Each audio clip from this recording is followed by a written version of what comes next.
조갑제 TV 시청자 여러분 안녕하십니까. 2020년 11월 1일입니다. 오후 8시 35분입니다. 오늘 소년병 출신의 위대한 한국인 한 분이 하와이에서 별세하셨습니다. 조이제 박사입니다. 인구학자로서 세계적 평가를 받고 계시고 한중 수교 때 마쿠에서 아주 중요한 역할을 하시고 이 동북아 경제 공동체를 구성을 해가지고 북한까지 이렇게 끼워 넣어가지고 이 동북아의 황금 시대를 한번 열어보자는 거대한 비전을 가지고 계셨던 분이 안타깝게도 86살을 일기로 돌아가셨습니다. 1934년생이십니다. 호적에는 36년으로 적혀 있습니다.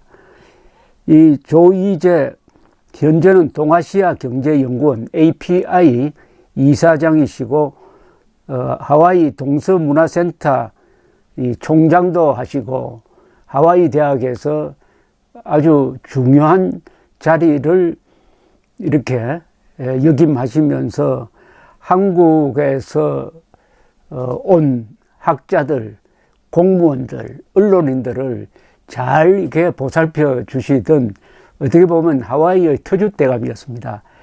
이분은 1934년 경남 함안에서 출세를 했습니다. 이 16세이던 부산 동래 원해중학교 재학 시절에 미군 이 포병부대, 박격포 부대의 길잡이 역할을 하도록 차출이 되어 가지고 저 북진해 가지고 중공군, 기습한 중공군과 맞서 싸우기도 했던 소년병 출신입니다. 그런데 그 중국과 두터운 인맥을 쌓고 해 가지고 한중수교의 마쿠 역할을 했다는 게 참 이건 아이러니가 아니라 한국 현대사의 흔히 볼 수 있는 드라마틱한 이 변전이죠. 한국 외대 외국문과를 졸업한 조이제 씨는 미국 시카고대 사회학 박사, 일본 도쿄대 인구학 박사, 게이오대 경제학 박사 학위를 받았습니다. 시카고대 교수, 서울대 미시건 주립대 연구교수를 지냈는데 이분이 유명한 것은 오운 칠드런 메소돌로지라는 인구 추계 방식을 이게 공식화한 겁니다. 일종의 수학 공식처럼 만들어 가지고 이 후진국의 인구 계획이 주로 이제 산하 제한이 되겠는데 거기에 큰 영향을 준 분입니다. 이 1991년에는 동북아 경제 사회 발전을 위한 비정부 국제기구 동북아 경제 포럼을 설립했고 1992년 4월에는 북한 평양에서 두만강 개발 국제학술대회 창립총회를 연 적도 있습니다. 1992년 10월 국민훈장 무공화장을 받은 분이기도 합니다. 이분이 한 역할은 뭐 자세히 나중에 좀 길게 설명을 드려야 되겠습니다. 우선 저하고 관계되는 이야기를 하는 게 제일 좋겠죠. 2017년 박정희 대통령 서거 탄생입니다. 제가 잘못해서 탄생 100주년에 저음해가지고 한국 근대화 기적의 과정이란 책을 출판을 했습니다.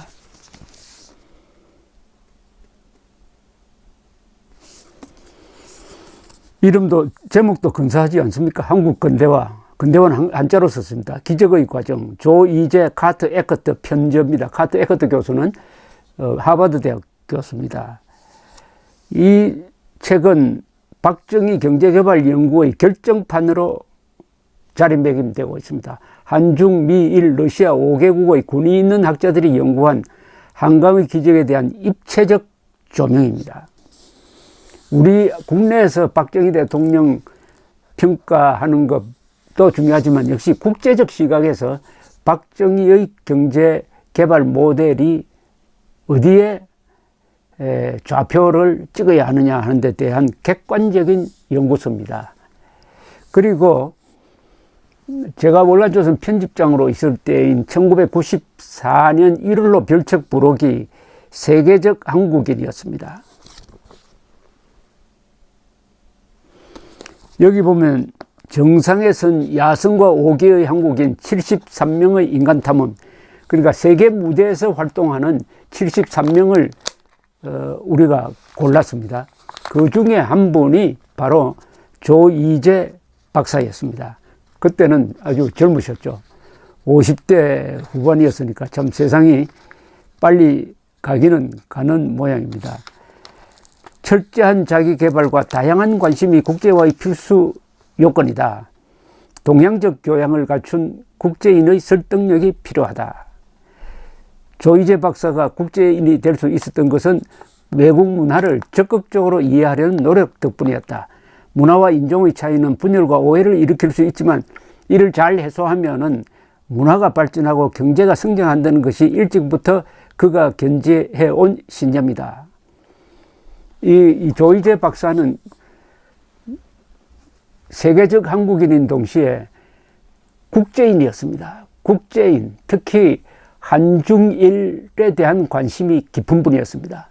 미국에서 활동하면서도 이분은 외국어를 그렇게 쉽게 배우는 분이기도 했습니다. 어떻게 보면 언어의 천재인데 중국어, 일본어, 뭐 영어는 말할 것도 없고 말레이시아어, 인도네시아어까지 구사할 수 있는 분이었습니다. 이분을 이렇게 보면은 한국이란 곳이 너무 좁구나. 이분은 항상 여행하는 사람이었습니다. 최근까지도 저는 1년에 한두 차례는 꼭 배웠습니다. 반드시 여행을 하다가 한국에 들리시는 것이었습니다. 바로 지난 연말에 뵀는데 벌써 코로나 사태로 하와이와 한국이 사실은 두절된 상태에서 오늘 별세했다는 소식을 들으니까 정말 충격적이면서도 이분의 그 자랑스러운 생애를 회고를 하면서 위대한 한국인, 그리고 위대한 한국인을 낳은 위대한 대한민국의 현대사, 그리고 이분이 항상 강조했던 게 두 가지였습니다. 한자 문화권에서 한자를 놓치면은 우리는 문화적 고아가 되어버린다. 한글 전용 반대자였습니다. 그리고 반드시 한자 한글을 혼용해야 된다는 점을 강조한 분이고, 그 다음에 박정희와 이승만의 이 업적을 국제적으로 어떻게 알릴 거냐 하는데 심혈을 기울였던 분이기도 합니다. 이분의 부인은 한글 지킴이로 유명한 전택부 YMCA 명예총무였습니다. 그분이 사위 되시는 분입니다. 그리고 유족은 부인 전은자 씨와 딸 조윤경, 미국에서 언론인 생활을 하고 있습니다. 아들 또 한 분은 조상문 교수, 그리고 조제레미 씨가, 이분은 따님입니다, 계시는데 장례식은 미국 하와이에서 있을 예정이고, 국내 연락처는 02-779-3247 동아시아 경제연구원입니다. 779-3247. 이분과 여러 비화가 많지만은 그 한중수교에 대해서 좀 설명을 드리겠습니다. 1992년 노태우 대통령 시절에 있었던 한국과 중국 수교는 지나놓고 보면은 아주 현대사의 어떻게 보면 결정적 장면 중에 하나입니다. 그때 김일성의 반대에도 불구하고 등소평, 강택민 이런 분들이 한국과 수교를 결심하게 된 것은 이해관계가 맞아 떨어진 덕분이기도 하지만은 역시 노력이 있었습니다. 당연한 일이 저절로 이루어지지 않습니다. 좋은 일은 절대로 저절로 이루어지지 않습니다. 노력이 있었습니다. 한국과 중국에서 노력이 있었는데 당시는 노태우 정부 시절이었습니다.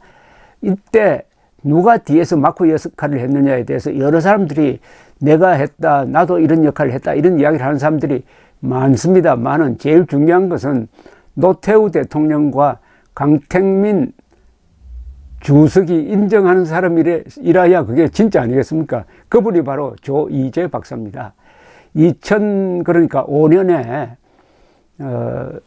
이 노태우 대통령이 제14차 동북아 경제포럼에서 정원식 전 총리를 시켜서 대독을 한 연설이 있습니다. 이 연설에서 처음으로 노태우 대통령이 막후의 비사를 털어놓습니다. 이렇게 이야기했습니다. 1990년 대통령으로 재임할 때 나는 조이제 박사에게 두 나라 고위 당국자 사이의 대화 채널을 열어줄 것을 요청했습니다. 중국의 부주석을 지낸 송건 박사와 조이제 박사 두 분이 수행했던 역사적인 역할에 대해 진심으로 감사를 드리고 싶습니다. 이렇게 이야기를 했습니다. 처음으로 알려지게 되었습니다. 그러다가 그 뒤에 강택민 전 주석의 공식 전기가 중국에서 나왔습니다. 여기에 조이제 박사 이름이 등장합니다. 그 대목을 제가 읽어드리겠습니다. 강택민 전기입니다. 한국과 중국이 정식 수교를 맺고 한 달 후인 1992년 8월 강택민은 내방한 한국의 노태우 대통령을 위해 성대한 환영회를 열었다. 4주 후 북한의 김일성이 북경을 방문했을 때 그가 요구한 원조는 거절당했다.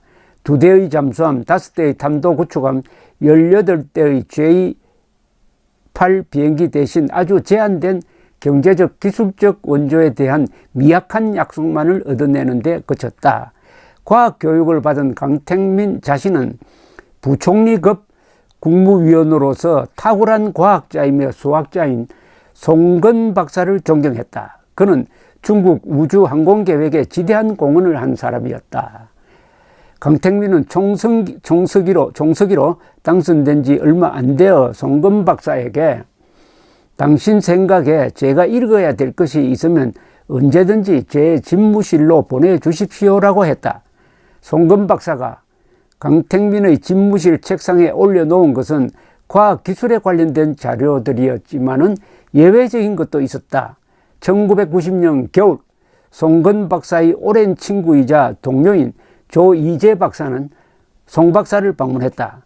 조이제 박사는 미국에서 교육을 받은 한국 사회학자이며 당시 하와이 대학에 위치한 저명한 연구소 동서센터의 총장직을 맡고 있었다. 노태우 대통령은 조 박사에게 중국과 정치 경제적 관계를 이룩하고 싶다는 한국 측의 의도를 알리고 이를 위해 중국 고위 지도자 청과 내밀한 통로를 모색하고 싶다는 한국 측의 뜻을 표하도록 요청했다.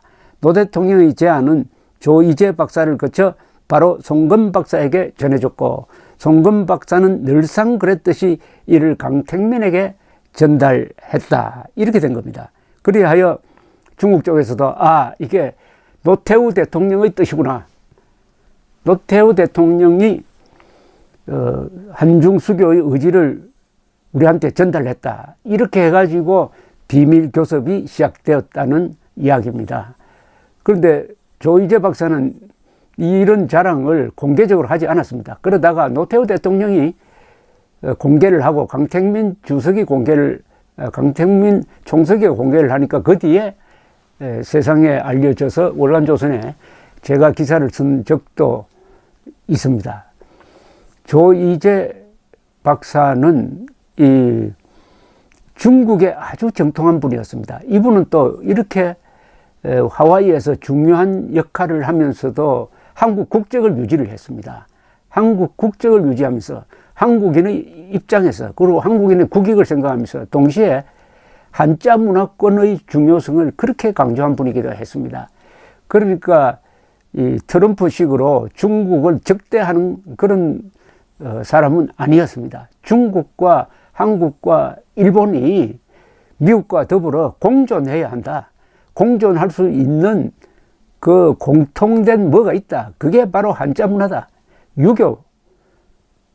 그런데 한국이 한자를 버리고 한글 전용으로 가면은 문화적 고화가 된다라고 아주 통탄해 마지 않았던 분입니다. 이분은 아까 제가 보여드린 한국 근대화 기적의 과정. 이 책에서도 박정희 대통령의 이 위대한 업적을 아낌없이 평가하면서도 박정희 대통령이 잘못한 게 있다. 뭐냐? 한글 전용으로 간 것은 참으로 안타깝다는 그런 이야기를 이 머릿말에서 강조하고 있습니다. 그러면서 박근혜 전 대통령이 이런 박정희 대통령의 잘못을 좀 고치려고 하다가 실패한 것을 또 안타깝게 생각하는 내용도 적어 놓았습니다. 조이제 박사 하면 떠오르는 이미지가 동양적 교양입니다. 이분이 미국에서 생활하면서도 동양적 교양의 중요성을 절대로 놓치지 않았다는 점에서 이승만 대통령을 생각하게 됩니다. 이승만 대통령은 한문 교육을 받고 동시에 미국에 가서 미국의 최고 명문대학에서 박사, 석사 학위를 받은 분이었지만은 동양적 교양, 한국적 자존심을 결코 버리지 않는 분이었습니다. 동서양의 교양을 통합한 분이었습니다. 조이제 박사도 바로 동서양의 교양을 통합해가지고 어떻게 하든지 동북아가 수천 년 동안 우리가 공유해온 한자 문화권을 바탕으로 해서 공영의 길을 모색을 해야 된다. 그렇게 하면은 북한도 자연스럽게 이 번영의 길에 포함이 돼가지고 흡수되고 말 것이다 하는 대전략을 가지고 있었던 이 조이제 박사께서 86세의 위대한 생애를 마감했다고 하니까 참 안타깝기도 하지만은 한편 이분의 생애를 돌아보면서 위대한 한국인의 국제적 활동에 경의를 표하지 않을 수 없습니다. 삶과 명복을 빕니다. 감사합니다.